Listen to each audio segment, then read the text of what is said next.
বিসমিল্লাহির রহমানির রহিম। ঈদ মোবারক। প্রিয় দেশবাসী, আসসালামু আলাইকুম। ত্যাগ, তাকওয়া আর সংযমের শিক্ষা দিয়ে বিদায় নিয়েছে পবিত্র মাহে রমাদান। মাসব্যাপী সিয়াম সাধনার পর মুসলিম উম্মার বিশ্বজনীন ঐক্য, সংহতি, সহমর্মিতা এবং অনাবিল আনন্দের বার্তা নিয়ে এলো পবিত্র ঈদ উল ফিতর। প্রতিটি ঘরে, প্রতিটি পরিবারে ঈদ আনন্দ পৌঁছে যাক সকলের তরে।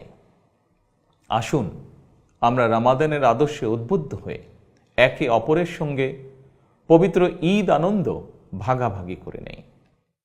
ঈদ উল ফিতর উপলক্ষে আমি প্রিয় দেশবাসীকে জানাই পবিত্র ঈদ উল ফিতরের শুভেচ্ছা। বাংলাদেশ সহ বিশ্ব মুসলিম উম্মার প্রতি জানাই আন্তরিক অভিনন্দন ও মোবারকবাদ।